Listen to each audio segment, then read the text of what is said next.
இன்னமும் எனக்கு இருக்கணும்னு தான் தோணுது, போகணும்னு தோணல. இல்லைன்னா நான் அப்பயே எத்தனையோ தற்கொலை பண்ணிட்டு சாகணும் நிலைமை தான். அப்படி இருந்துச்சு. நாங்க துணியெல்லாம் துவைக்கணும்னா ஒவ்வொரு டம்ளர் தண்ணி கொண்டு போவோம் பாத்ரூமுக்கு, துணி துவைக்க குளிக்க. எங்க அத்தாவோட மவுத்த என்கிட்ட சொல்ல மாட்டேன்ட்டாங்க. ஒரு நாளைக்கு 6 வண்டி கழுவணும். வண்டி கழுவுவீங்க? 6 வண்டியும் 4 மணிக்கு எந்திரிக்கணும். 4 மணிக்கு எந்திரிச்சு போய் குபுசு வாங்கிட்டு வரணும். டிரைவர் தானே வண்டி கழுவாங்க. Hello viewers, life style Tamil YouTube சேனலுக்கு உங்க எல்லாரையும் வரவேற்கிறதுல ரொம்ப மகிழ்ச்சி. இன்னைக்கு நம்ம கூட யார் இருக்காங்க அப்படின்னு பாத்தீங்கன்னா, தஞ்சாவூர் மாவட்டத்துல இருந்து வந்திருக்கக்கூடிய பஜ்ரியா அம்மா நம்ம கூட இன்னைக்கு இருக்காங்க. எதுக்காக இன்னைக்கு உங்களை சந்திக்க வந்திருக்கோம் அப்படின்னு பாத்தீங்கன்னா, நம்ம இதுக்கு முன்னாடி ஒரு வீடியோ 30 வருஷத்துக்கு மேல குவைத்துல வீட்டுல வேலை பார்க்கக்கூடிய ஒரு அம்மா, மேரி அம்மான்னு சொல்லிட்டு அவங்கள ஒரு காணொலி எடுத்திருந்தோம். அவங்களெல்லாம் ஓவர்டேக் பண்ணி இன்னைக்கு பஜ்ரியா அம்மா அதையும் தாண்டி இன்னைக்கு இருக்காங்க. அவங்கள பத்தி அவங்களுடைய அனுபவங்கள், அவங்களோட சம்பந்தமான விஷயங்களை தான் இன்னைக்கு கேட்டு தெரிஞ்சுக்கலாம் வந்திருக்கோம். அஸ்ஸலாமு அலைக்கும். அலைக்கும் சலாம். நல்லா இருக்கீங்களா? அல்ஹம்துலில்லாஹ் நல்லா. சொல்லுங்கம்மா, உங்க பேர் என்ன? நீங்க எந்த ஊர்? உங்களுக்கு பூர்வீகம் என்ன? என் பேரு பஜ்ரியா பேகம். எங்க ஊர் தஞ்சாவூர். நாங்க இருக்கிறது இப்ப அன்பு நகர்ல. அன்பு நகர், தஞ்சாவூர் மெயின். ஆமா, அன்பு நகர். சொல்லுங்கம்மா, எத்தனை வருஷமா இங்க இருக்கீங்க குவைத்துல? இங்க 38 வருஷமா இருக்கிறேன். 38 வருஷம் ஆச்சு. 38 வருஷமா குவைத்துல இருக்கீங்களா? குவைத்துல இருக்கேன், இதே வீட்டுல. ஒரே வீட்டுல 38 வருஷம். ஈராக் வாருக்கு முன்னாடியில இருந்து. வாருக்கு முன்னாடி? ஈராக் வார்லாம் அப்ப இங்கதான் இருந்தேன், ஊருக்கு போகணும்னு தோணல உங்களுக்கு? அப்ப இருந்த குடும்ப பிரச்சனைக்கு போகணும்னு தோணல. அந்த போர் சமயத்துல எல்லாம் ஒரே பதட்டமா, எல்லாரும் துண்டக்கான துணியக்கான. அந்த சிறு வயசுல அதெல்லாம் எங்களுக்கு தோணல. அப்படி பயமா இருக்கும், அது மாதிரி இருக்கும்னு. இவங்க பிள்ளைங்க எல்லாரும் போயிட்டாங்க. ஆனா பாபா மகன் பிள்ளைங்க, சின்ன சின்ன பிள்ளைங்க எல்லாம் இருந்தாங்க. அதனால நம்மளும் சரி இருக்கணும் அப்படின்னு இருந்துட்டோம். இதை விட குடும்ப கஷ்டம். ஆமா, பெரிய கஷ்டம்.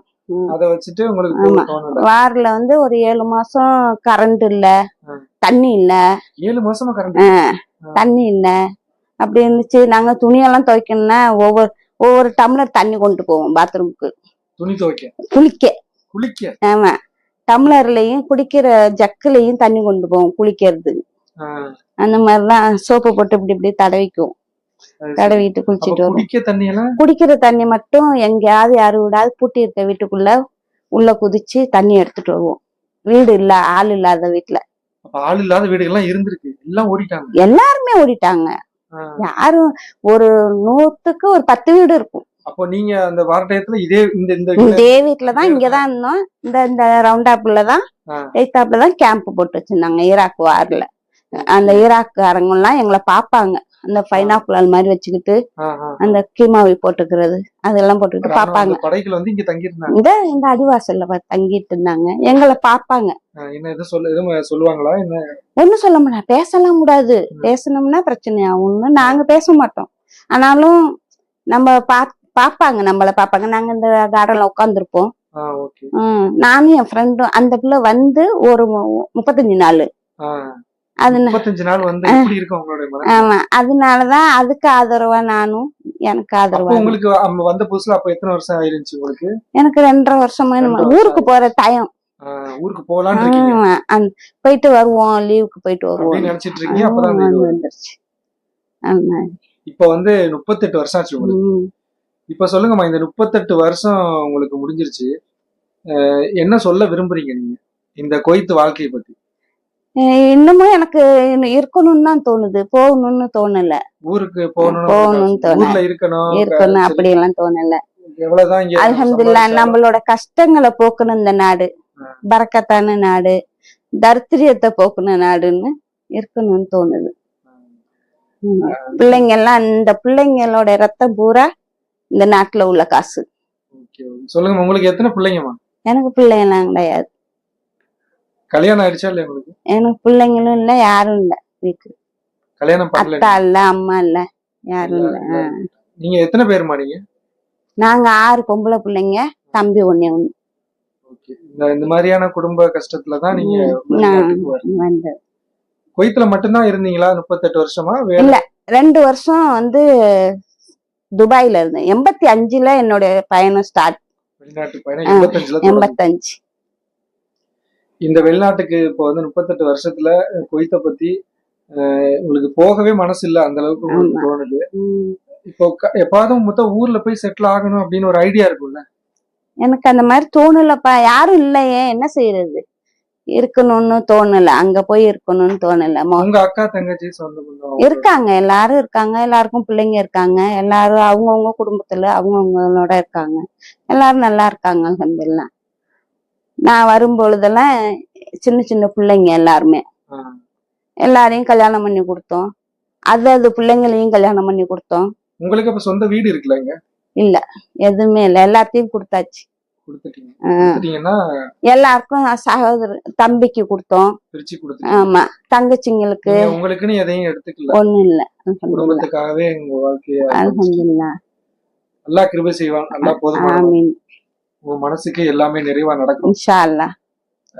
இருந்தாலும் உங்க அக்கா தங்கச்சி அந்த மாதிரி பிள்ளைங்களும் உங்களை பாத்துக்கிறாங்க தானே? இன்ஷா அல்லாஹ் பாப்பாங்க, பார்க்க மாட்டாங்கன்னு ஒரு நம்பிக்கை தான். பாத்துக்குவாங்கங்கிற நம்பிக்கை இருக்கு. பார்க்கணும். கண்டிப்பா கண்டிப்பா பாப்பாங்க, நீங்க அது கவலைப்படாதீங்க. அதுக்குதான் இங்க பாபா பிள்ளைங்க என் மேல பாசமா இருப்பாங்க. அவங்களும் சொல்றாங்க, நீ மௌத்தா பண்ணாலும் இங்கதான் மௌத்தா போகணும்னு. அந்த அளவுக்கு 38 வருஷம்னா சாதாரண இது இல்ல. இன்னைக்கு நமக்கு 2-3 வருஷம் கடந்தாலே ஒரு பெரிய மலை மாதிரி இருக்கு. 38 வருஷம்னா சான்ஸே இல்ல. இந்த வீட்டு பாபாவும் எனக்கு நிறைய உதவி செஞ்சிருக்காங்க. அவ்வளவு உதவி செஞ்சிருக்காங்க, சொல்ல எண்ணில் அடங்க முடியாத உதவிங்க. ஒவ்வொரு பிள்ளைங்களையும் இல்லைன்னா நான் வீட்டுக்கு அதாம வேலை பார்த்து எல்லாரையும் நல்லா கட்டி கொடுக்கணும், நல்லா ரீச்சா இருக்கணும்னு எப்படி இருக்க முடியும்? செய்ய முடியாது. அல்ஹம்துலில்லாஹ். ஆமா, அதே மாதிரி நானும் அவங்களுக்கு நல்ல பணிவிடை பண்ணோம். நிறைய அவங்களுக்கு ஆஸ்பத்திரியில இருந்து பார்த்தோம். 6 மாசம் நான் ஆஸ்பத்திரி உள்ளே இருந்தேன். அமெரியில கொரோனால எல்லாம் லாக்டவுன்ல எல்லாம் நாங்க இங்க இல்ல, ஆஸ்பத்திரியில தான் இருந்தோம். பாபா கூட. ஆமா. இப்ப இருக்காங்களா? அவங்கதான் மௌத்தா போயிட்டாங்க. ஆமா, அதனால அவங்க மௌத்தா பாபா உங்களை பாத்துக்கிட்ட மாதிரி இப்ப அவங்க பிள்ளைங்களும் பாத்துக்கிறாங்க. சரிம்மா, அப்போ பாபா உங்களுக்கு நிறைய பண்ணிருக்காங்கன்னு சொன்னீங்க. எனக்கு இந்த ஒரு விஷயம் எனக்கு பண்ணது வந்து என்னால மறக்க முடியாது அப்படின்னா உங்களுக்கு எது சொல்லுவீங்க? என்னோட லைஃப், எனக்கு இப்ப இருக்கிற உசுறு எல்லாமே அவங்க செஞ்ச நன்மைகள் தான். இல்லைன்னா நான் அப்பயே எத்தனையோ தற்கொலை பண்ணிட்டு சாகணும் நிலைமைதான். அப்படி இருந்தோம், ரொம்ப கஷ்டப்பட்டுக்கிட்டு தான் இருந்தோம். பாபா எங்களுக்கு செஞ்சது மறக்க முடியாத விஷயங்கள்னாக்கா, எங்க பிள்ளைங்களுக்கும் எங்களுக்கும் நிறைய செஞ்சிருக்காங்க. எனக்கு ஃபர்ஸ்ட் வீடு இல்லை, அப்ப வந்து இடம் வாங்கி கொடுத்து அந்த இடத்துல வீடு கட்டி கொடுத்தாங்க. ஊர்ல இடம் வாங்கி கொடுத்து வீடு கட்டி இடத்த வந்து பார்த்து இப்படிதான் வீடு கட்டணும், இப்படிதான் இருக்கணும்னு சொல்லி அவங்களே பிளான் பண்ணி கொடுத்தாங்க. ஆமா, அந்த மாதிரி அவங்க பிளான் பண்ணி உனக்கு இப்படி வீடு இருந்தா நல்லா இருக்கும்னு சொல்லி மெயின் ரோட்லயே வீடு வாங்கி கொடுத்தாங்க. அதே மாதிரி நாங்க இடத்த வாங்கி அந்த வீடும் கட்டணும். அந்த வீட்டுல வந்து கட்டின வீட்டுக்கு புதுசா நானும் போறேன், பாபாவையும் கூட்டிட்டு போனேன். உடனே மறக்காம வந்துட்டாங்க. அதெல்லாம் மறக்காம வந்தாங்க. 95ல ஒரு தடவை கூட்டிட்டு போனேன், வீடே இல்ல, அப்பதான் இடம் வாங்கி கொடுத்தாங்க. அப்ப ஹோட்டல்ல தங்கி இருந்தாங்க. 95ல கூட்டிட்டு போனோம். ஆமா, ஹோட்டல்ல தங்க வச்சிருந்தேன். தஞ்சாவூர்லயே ஒரு பெரிய ஹோட்டல். பாபா மட்டும்தான் வந்தாங்க. அவங்க ஃப்ரெண்டு ஒருத்தர் வந்தார், அவரும் தங்கி இருந்தாங்க. சரின்னு அதோட நாங்க வந்து வீடு இல்லை. அப்ப எங்க வீட்டுக்கு கூட்டி போவையில சொன்னது பாருங்க, எங்க வீட்டுக்கு வரங்கிறீங்க வந்து பழிக்க கூடாது, எங்க வீடு சின்ன வீடுதான், கூரை வீடுப்பா, சின்ன வீடு, கூரை வீடு, இப்படிதான் இருக்கும், அங்க வந்து பழிக்கலாம் கூடாதுன்னு சொல்லவும் சரின்னு இங்க இருந்து போகும்போதே ஒரு டாக்ஸி, இங்க இருந்து போவையில நாங்க ஜாக்வேர் கார்ல போனோம். இங்க இருந்து மகன் கொண்டாந்து பிளேனுக்குள்ள எங்களை உட்கார வச்சாங்க. அவரு வந்து ஏர்போர்ட்ல எஸ்பியா இருந்தாரு. அவரு கொண்டாந்து உள்ள கொண்டாந்து பிளேன்ல உட்கார வச்சுட்டாரு ஃபர்ஸ்ட்ல. அங்க போய் மெட்ராஸ்ல போய் இறங்குனதும் மழை வர மாதிரி இருக்கு, டாக்ஸி பிடிச்சிட்டோம். அப்ப எங்க வீட்டுல எல்லாம் பெரியவங்க யாருமே கிடையாது. டாக்ஸி பிடிச்சா அந்த டாக்ஸி எடுத்த நேர நிமிஷத்துல இருந்து ஊத்துது மழை. அப்ப இந்த ஜெயலலிதா அம்மா மாநாடு போட்டிருந்தாங்கல்ல தஞ்சாவூர்ல, அப்ப அது மாதிரி இருக்கும்போது தொடச்சுக்கிட்டு டிரைவர் இறங்கி தொடக்க நாங்க உட்காந்து வேடிக்கை வந்து சிரிச்சுக்கிட்டே வர்றோம். அப்ப நான் சொன்னேன், இது கொஞ்சம் எங்க வீடெல்லாம் அங்க கொத்த கொத்தன்னு கிடக்கும், இப்படிதான் இருக்கும் அப்படின்னு நான் ஒரு எக்ஸ்பிளைன் பண்ணிட்டேன். சரின்னு சொல்லிட்டு வந்தாங்க. அப்ப வந்து பார்த்துட்டு நான் கொண்டு போய் நேரா ஹோட்டல்ல தங்க வச்சோம். தங்கியிருந்தாங்க. அப்புறம் நாங்க வந்து இப்படி பார்த்துட்டு இருக்கையில, அப்ப இப்படி எல்லாம் இருக்கக்கூடாது, நீ என் வீட்டுல வேலை பார்க்குற, எப்படி இருக்கணும், வா உனக்கு இடம் வாங்கி தரேன்னு சொல்லி எங்க அக்கா பர்சனை கூப்பிட்டு இடம் பாருங்கன்னு சொன்னாங்க. அதே மாதிரி அல்லாஹ் வந்து சொல்லிட்டு நாங்க இங்க வந்து உம்ராவுக்கு போயிட்டு வந்தோம். நானு, பாபா பிள்ளைங்க, மருமகன் எல்லாருமா. ஃபர்ஸ்ட் அதான் என்னை உம்ரா கூட்டி போனது. கூட்டி போயிட்டு வரும்போது அப்ப இதுவா செஞ்சுட்டு வந்துட்டோம். வந்ததுமே இடம் அமைஞ்சிருச்சு. ஆமா, இடம் ஓகே ஆயிருச்சு. மெயின் ரோட்ல. சரி வாங்குங்க. அப்ப 2,65,000 வாங்கணும். ஆமா, சரின்னு வாங்கி வீடும் கட்டியாச்சு. மொத்தம் 15 லட்சம் ரூபாயில முடிஞ்சிருச்சு எல்லா செலவும். ஆமா, கட்டி கொடுத்தாங்க. எனக்கு 30,000 சம்பளம். அப்ப 1,500 ரூபாய் சம்பளம். அப்ப அவங்க 15 லட்சம் ரூபாய்க்கு வீடு வாங்கி கட்டி கொடுத்துட்டாங்க. 97ல வீடு எல்லாம் முடிஞ்சிருச்சு.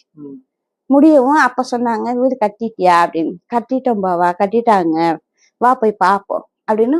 மறு ட்ரிப்பு நான் போனாலே போவேன்னு பாவா பிள்ளைங்கலாம் சொன்னிச்சு, கூட்டிட்டு போ அப்படின்னு.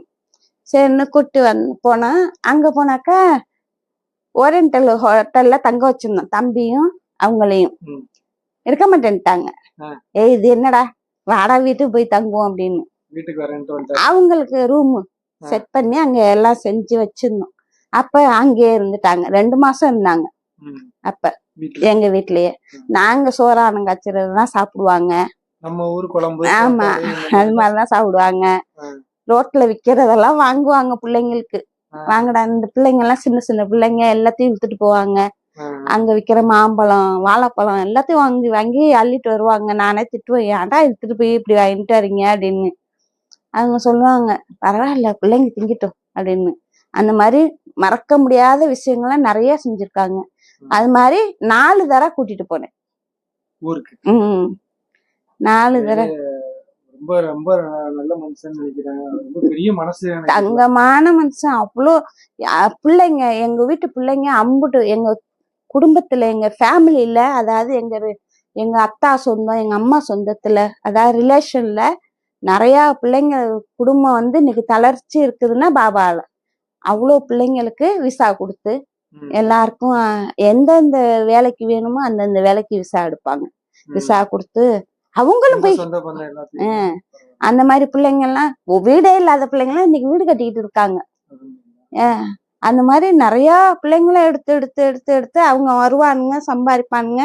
என்ன மாதிரி 38 வருஷம் இருக்க மாட்டானுங்க, 10 வருஷத்துல ஓடி போயிடுவானுங்க. அந்த மாதிரி கேட்கும் போது அவரை பத்தி பார்த்தது இல்ல. சாப்பிடுறதும் எங்க கூட தான் உட்காந்து சாப்பிடுவாங்க. இங்கேயே இந்த போட்டோல இருக்கிறது அவர் தான். ஆமா, எங்க கூட தான் உட்காந்து சாப்பிடுவாங்க. அவங்க பிள்ளைங்களோட உட்காந்து சாப்பிட மாட்டாங்க. அவங்க பிள்ளைங்க சொல்லும், ஏன்பா எங்க கூட உட்காந்து சாப்பிடுப்பா அப்படின்னாக்கா, நீங்க எல்லாம் கொய்த்தீங்க, போய் சாப்பிடுங்க, நாங்க இந்தின்னு என் பிள்ளைங்க அத்தனை பிள்ளைங்களையும் உட்கார வச்சு டேபிள் போட்டு எல்லாருமே ஒன்னாதான் உட்காந்து சாப்பிடுவோம். டெய்லி அதே மாதிரிதான் நடக்கும். அதே மாதிரி அவங்க பிள்ளைங்க அது மாதிரிதான் பாபா மகளும் நானும் ஒன்னா படுத்திருக்கோம் இப்ப ஒரே ரூம்ல. சரி சரி, ரொம்ப சந்தோஷமா இருக்கு. இதெல்லாம் கேட்கும் போது ஒரு மாதிரி புல்ல இருக்குது. அந்த மனுஷனுக்கு அல்லாஹ் அதுக்குண்டான அவருக்குண்டான கூலிய சொர்க்கத்தை கொடுக்கணும் இன்ஷா அல்லாஹ். அதே மாதிரி உங்க மனசுக்கும் அதுக்கு உங்களுக்கு அல்லாஹ் எல்லா வகையிலையும் எல்லா விதமான இதுகளையும் பறக்கத்துகளையும் இன்ஷா அல்லாஹ். ஆமீன். நீங்க அல்லாஹ்வுடைய கிருபையில நல்லா இருப்பீங்க. இன்ஷா அல்லாஹ். ஆயுசு நீடிச்சு. உங்களை சந்திச்சதுல ரொம்ப சந்தோஷமா. அல்ஹம்துலில்லாஹ். அதே மாதிரி பாபா மௌத்தா போகும்போதும் பாபா பிள்ளைங்களை எல்லாம் கூப்பிட்டு, இவங்க 2 பேரையும் நீங்க போகணும்னு சொல்லக்கூடாது, எக்காரணத்தை கொண்டு மௌத்தா போற தருவாயில ஆஸ்பத்திரியில எல்லா பிள்ளைங்களையும் கூப்பிட்டு அந்த காரையே அவனுக்கு கொடுக்க சொல்லி, அவன்கிட்ட கொடுத்துருங்க அந்த காரு அவனுக்குன்னு தான் வாங்கினது, தம்பிக்கு. ஆமா, காரை சொந்தமா கொடுத்துருங்க அப்படின்னு. அவன் தான் எனக்கு வேணாம், என் பேர்ல இருந்தா அவனுக்கு என்னமோ தெரியல, அவன் பேர்ல வேணாம், மாமா பேர்லயே இருக்கட்டும்னு சொல்லி கட்டாயப்படுத்தி மாத்தி கொடுத்தான். வேண்டாம், எனக்கு வேண்டவே வேணாம், நீங்க வச்சுக்கோங்க, உங்க பேர்லயே இருக்கட்டும் அப்படின்னு. அது மாதிரி அவ்வளோது ஆஸ்பத்திரியில வச்சு சொன்னாங்க எல்லாரையும் கூப்பிட்டு. அதனால இப்பயும் அந்த பாபா மகன் வந்து என் மகன் ஒருத்தன் ஜெர்மனில படிக்க வைக்கிறேன். யாரு? தங்கச்சி பையனுக்கு. ஓகே. அத்தா இல்ல, அந்த பிள்ளைங்க 11 பிள்ளைங்க இப்ப மொத்தம் மொத்தம் என்னை குடும்பத்துல. சேர்ந்தது. அந்த 11 பிள்ளைங்களையும் வளர்த்தோம். அதுங்க 11, அதுல அக்காவுக்கு 5, தங்கச்சிக்கு ஒரு பிள்ளை, 1 மாசத்து பிள்ளைய என்கிட்ட கொடுத்துட்டு, 1 வருஷத்து பிள்ளைய கொடுத்துட்டு என் தங்கச்சி மௌத்தா போச்சு. தங்கச்சி. அதே மாதிரி மச்சான் ஒருத்தர் புள்ள பிறந்து 30 நாளையிலேயே அடிபட்டு மௌத்தா விட்டாங்க ஆக்சிடென்ட்ல. அந்த கடைசி பையன் தான் இப்ப ஜெர்மனில இருக்கு. ஓகே. நீங்க தான் பார்த்து படிக்க வைக்க. ஆமா, அந்த பையன் இப்ப MBA படிக்குது, மாஸ்டர் கோர்ஸ் படிக்குது. அந்த மாதிரி எல்லாம் எல்லாருக்கும் இந்த இந்த காலத்துல வந்து சொந்த பந்தங்களை அரவணைச்சு, சொந்த பந்தங்களுக்கு இவ்வளவு செய்யறவங்க எல்லாம் இருக்காங்களா அப்படின்றது தெரியல. இனிதான் பார்க்கணும். வந்த புதுசுல உங்களுக்கு எப்படி இருந்துச்சு? வந்த புதுசுல எப்படியாவது தப்பிச்சு இந்தியால இருந்து இங்க வந்தா போதுன்னு தானே வந்தோம். இல்ல இங்க வந்ததுக்கு அப்புறம் வேலைகள் ஏதாவது கஷ்டம்? வேலை இல்ல, கஷ்டம் இல்லாம இருக்காதுப்பா. கஷ்டமா இருக்கும். ஒரு நாளைக்கு 6 வண்டி கழுவணும். வண்டி கழுவுவீங்க? 6 வண்டியும் 4 மணிக்கு எந்திரிக்கணும். 4 மணிக்கு எந்திரிச்சு போய் குபுசு வாங்கிட்டு வரணும். டிரைவர் தானே வண்டி கழுவுவாங்க? நீங்க? இந்த வீட்டுல அப்ப டிரைவர் கிடையாது, நாங்க கழுவணும். அப்ப 6 வண்டி கழுவணும். அந்த இன்னொரு கதாம இருப்பாங்கல்ல, அவங்க வந்து வீட்டுக்குள்ள டீ போடுவாங்க, காலை சாப்பாடு செய்வாங்க. நான் வண்டி கழுவுவேன். ஒவ்வொரு வண்டி கழுவும் போதும் நான் 100 காசு 100 காசு 100 காசுன்னு கழுவுவேன். ஏன்னா எனக்கு சம்பளம் வந்து 30 தினாரு அப்ப. 30 தினாரு? ஆமா, 30 தினாரு சம்பளம். ஒரு வண்டி கழுவுனா எனக்கு 100 காசு அப்படி கணக்கு பண்ணி 1300 ரூபா வரும். ஊருக்கு எவ்வளவு அனுப்புவீங்க? நான் 1200 ரூபா அனுப்புவேன். 10 தினார்ல ஒரு 30 தினார்ல 2 தினார் எடுத்து வச்சுக்குவேன். ஆமா, எனக்கு இங்க ஒரு செலவு நான் பண்ணவே மாட்டேன். வெளியில லீவுக்கு போக்குவரத்து லீவ் எல்லாம் கிடையாதுப்பா. லீவும் கிடையாது. லீவுன்னு கேட்க மாட்டேன் நானு. பாபா கூட்டி போக சொன்னா கூட்டி போவாங்க, எங்க வேணாலும் கூட்டி போவாங்க. இப்பயும் அதே சூழ்நிலைதான். தம்பி இருக்காங்க டிரைவரா, இங்க கம்பெனி வேலை முடிச்சுட்டு அவங்க வருவாங்க. அதனால அவங்க கூட போய்க்கிறது. தம்பியும் 17 வயசுலயே இங்க வந்தவங்க தான். இல்ல இப்ப இங்க பொதுவா வெளிநாட்டுக்கு அதாமா இந்த மாதிரி வேலைக்கு வர்றவங்களை பொறுத்த வரைக்கும் நான் நினைக்கிறது யாரும் வரக்கூடாது அப்படின்னு தான் சஜஷன் பண்ணுவேன். ஆனா சில குடும்ப கஷ்டங்களுக்காண்டி வர்றோம். வந்து சில வீடுகள் வந்து கஷ்டமா, சில வீடுகள் அமைகிறத பொறுத்தா இருக்கு. அந்த வகையில வந்து வரக்கூடாதுதான் இப்பயும் நான் நினைக்கிறேன், யாரும் வரக்கூடாதுன்னு. ஏன்னா அது வந்து பேராசை உண்டாக்கும். நம்மள இல்லாம மத்தவங்களுக்கும் பேராசை உண்டாக்கி விடும். இல்ல நான் என்ன கேக்குறேன்னா, நீங்க அந்த மாதிரி வந்த இடத்துல சில பேருக்கு வந்து வீடு நல்லபடியா அமைஞ்சிருது. இப்ப அலுவலகத்துல நல்லா இருக்கீங்க, நல்ல வீடுன்னு. ஏன் இங்க வந்து நான் வந்து ஒரு வீட்டுல கஷ்டப்பட்டேன் 46 நாள். வேற வீட்டுல? ஆமா, புரிதோசுங்கிற ஏரியாவில இருந்தேன். சோறு கிடைக்காது, ரொம்ப கொடுமை பண்ணாங்க. அப்புறம் எப்படி இங்க மாறினீங்க? அப்புறம் ஒருத்தவங்க ஜின்னாங்கிறவங்க தான் என்னை எடுத்தாங்க. அவங்க மூலியமா எங்க பெரியத்தா பையன் கொண்டாந்து இங்க கொண்டாந்து விட்டது. இல்ல அதான் அந்த மாதிரி சில வீடுகள் அமைகிறது இருக்கு. நான் என்ன கேக்குறேன்னா, நீங்க இந்த 32 வருஷமா இந்த வீடை வந்து உங்களுக்கு அமைஞ்சிச்சா இல்ல நீங்க வந்து அமைச்சுக்கிட்டீங்க? நான் அமைச்சுக்கிட்டேன். நீங்க அமைச்சுக்கிட்டீங்க. ஏன்னா அப்ப எல்லாம் யாருமே இருக்க மாட்டாங்க, ஸ்டெடியா ஓடி ஓடி போயிருவாங்க. 2 வருஷத்துல 2 வருஷம் 3 வருஷம் இருந்துட்டு ஓடி போயிருவாங்க. கஷ்டம் குடும்பம். அப்ப வந்து பாபாவோட பிள்ளைங்க 9 பிள்ளைங்க, 9 பிள்ளைங்களும் வீட்டுல இருந்தாங்க. எல்லாம் சிறு வயசு பிள்ளைங்க. எல்லாம் பள்ளிக்கூடம் போறதுங்க அப்படிமா இருந்துச்சு. பாபா டியூட்டிக்கு போவாங்க கம்பெனி. ஆமா, அப்ப நான் ஒரு ஆள் 3 வருஷம் நான் ஒண்டியா இருந்தேன். அப்புறம் தான் ஒரு பொண்ணு வந்தது. சரிம்மா, அப்ப அந்த மாதிரி புதுசா வர்றவங்களுக்கு என்ன சொல்ல விரும்புறீங்க? நம்ம ஊர்லயே நிறைய வேலையெல்லாம் கிடைக்குது. அங்கேயே வேலை பார்த்துக்கிட்டு அங்கேயே புருஷன் பிள்ளைங்களோட இருக்கிறதா சந்தோஷம். தாய் தந்தையை இழந்துராம, யாரையும் இழக்காம, நல்லது கெட்டது கிடைக்காது. ஒவ்வொரு விஷயத்துக்கும் ஏங்கணும். அந்த மாதிரி உங்களுக்கு நிறைய வெளிநாட்டுக்கு வந்துட்டோம் அப்படின்னா சில நல்லது கெட்டது எல்லாத்துலயும் கலந்துக்க முடியாது. அதுல உங்களை மிகவும் பாதிச்சது அப்படின்னா எது உங்களுக்கு? எங்க அத்தாவோட மௌத்த என்கிட்ட சொல்ல மாட்டேன்ட்டாங்க. உங்களுக்கு தெரியப்படுத்தல? ஆமா, எங்க நான் அழுதுகிட்டு ஊருக்கு வந்துருவேன்னு. அப்ப எப்படி தெரிஞ்சுக்கிட்டீங்க? ஒரு 3 நாள் கழிச்சு எங்க பெரியத்தா பையன் வந்தாங்க. அப்ப நான் இங்க சிரிச்சு பேசிட்டு நின்றேன். அப்ப வந்து அவங்க வரவும் சோகமா இருக்கும். ஏன்னா சோகமா இருக்கீங்க அப்படின்னு கேட்கல, தெரியாது அவனுக்கு செய்திங்க எல்லாம் எனக்கு தெரியும். என்ன அது அப்படிங்க கேட்கல, உங்க அத்தா மூத்தா விட்டாங்க தெரியுமா அப்படின்னு. போனா லெட்டர் இப்ப எழுதி போடுற காலம் தானே. எழுதி போடுறேன். அப்ப டெலிபோன் இந்த டெலிபோன் தானே, வீட்டு டெலிபோன். அது மாதிரி தெரியப்படுத்தல. அப்ப தெரியப்படுத்தல. எதனால சொல்லிட்டா நீ ஊருக்கு வந்துருவேன், அழுதுட்டு வந்துருவேன் அப்படிங்கறதுனால அந்த மாதிரி ஒரு எண்ணம்லாம் இருக்கும். அதனாலதான் யாரும் வரக்கூடாதுங்கிறது. இன்னமும் எனக்கு அதை மறக்கவே முடியாது. சரிம்மா, இப்போ வந்தவங்க வரணும்னு இருக்கவங்களுக்கு சொன்னீங்க. ஆல்ரெடி வந்து இருக்கவங்களுக்கு என்ன சொல்ல விரும்புறீங்க? இருக்கிறவங்க குடும்ப கஷ்டத்தை நினைச்சுக்கிட்டு பத்திரமா இருக்கணும், பாதுகாப்பா இருந்துகிட்டு வேலையிலயும் வந்ததுக்கு பொறுப்பா வேலை பார்க்கணும், கொடுக்கற சம்பளத்துக்கு துரோகம் இல்லாம செய்யணும், ஹலாலா இருக்கணும். அந்த ஒரு சொன்ன வார்த்தை நம்மளோட வீடு மாதிரி நினைச்சுக்கிட்டு நம்ம வாங்கி திங்கிறோம், நம்ம பிள்ளைங்களுக்கு இந்த காசை கொடுத்து அனுப்புறோம். அப்ப எப்படி நடந்துக்கணும்னு நம்மளுக்கும் தெரியணும், பொறுப்பா நடந்துக்கணும். உண்மையிலே உங்களை சந்திச்சது ரொம்ப சந்தோஷமா இருக்குமா. உங்க மனசு போல எல்லாமே உங்களுக்கு அமையும். நீங்க யாரும் இல்லன்னு நினைச்சு கவலைப்படாதீங்க. நாங்கெல்லாம் உங்க பிள்ளைகளா இருக்கோம்னு நினைச்சுக்கிறீங்க. சந்தோஷம். என்னைக்கு இருந்தாலும் எல்லாம் உங்களுக்கு போதுமானவன். உங்களுக்கு பரக்கத் செய்வான். மேலும் எங்களுக்காண்டி நீங்க துஆ செய்யுங்க. இந்த பாபாவும் எங்களை சும்மா இல்ல, 9 தடவை என்னைய உம்ராவுக்கு அனுப்பியிருக்காங்க, ஒரு தடவை ஹஜ்ஜுக்கு அனுப்புனாங்க என்னையும் என் தம்பியும். 9 தடவை உம்ரா போயிருக்கீங்க, ஹஜ்ஜு முடிச்சிருக்கீங்க. தம்பி கூட. எல்லாருக்கும் இந்த மாதிரி ஒரு வாழ்க்கை வெளிநாட்டுல கிடைக்குமான்னு தெரியல. ஆனா அம்மாவுக்கு கிடைச்சிருக்கு ஒரு பெரிய பாக்கியம். அம்மா அந்த மாதிரி அமைச்சுக்கிட்டாங்க. அதான் நம்ம எவ்வளவு கஷ்டமான வீடா இருந்தாலும் அதை எப்படி நம்ம எப்படி நடந்துக்கிட்டு அதை மாத்துறோன்றதுதான் பெரிய விஷயமா. சந்திச்சு ரொம்ப சந்தோஷம். உங்களுடைய அனுபவங்களை எங்களோட ஷேர் பண்ணிக்கிட்டது ரொம்ப சந்தோஷம். வேற ஏதாவது சொல்ல விரும்புறீங்களா? உங்களுக்கு நல்ல ஆயுசு நீடிச்சு போட்டு நல்ல சுகத்தை கொடுக்கணும். உங்க பிள்ளைங்களும் உங்க குடும்பத்துல உள்ளவங்களும் எல்லாரும் சந்தோஷமா நல்லா இருக்கும். இப்போ நம்ம பஜரியா அம்மாவுடைய கதைகளை கேட்டிருப்பீங்க, அவங்களுடைய அனுபவங்களை கேட்டிருப்பீங்க. வெளிநாட்டு வாழ்க்கை அப்படின்றது கஷ்டம்தான். எல்லாரும் சொல்லக்கூடியது எல்லாருடைய பார்வையிலையும் கஷ்டமா தான் தெரியும். ஆனா வரக்கூடிய சில காலங்கள், கொஞ்ச காலங்கள் கஷ்டங்கள் இருக்கதான் செய்யும். ஆனா அதையும் தாண்டி கொஞ்சம் அடுத்த ஸ்டெப்பு வைக்கும்போது தான் நமக்கு அதை எப்படி அம்மா அதை அவங்களுக்கு தகுந்த மாதிரி மாத்திக்கிட்டாங்க அப்படின்றத 38 வருஷம் இன்னைக்கு கடந்து வந்த வாழ்க்கையை நமக்கு ரொம்ப தெளிவா சொல்லியிருப்பாங்க. இந்த அளவுக்கு அவங்களுடைய சொந்த பந்தங்களுக்கெல்லாம் பார்த்து கொண்டு அவங்க வீடு வாசல் கட்டி கொடுத்து இன்னைக்கு இந்த அளவுக்கு அவங்களோட எக்ஸ்பீரியன்ஸை ஷேர் பண்ணதுலேயே உங்களுக்கு புரிஞ்சிருக்கும்.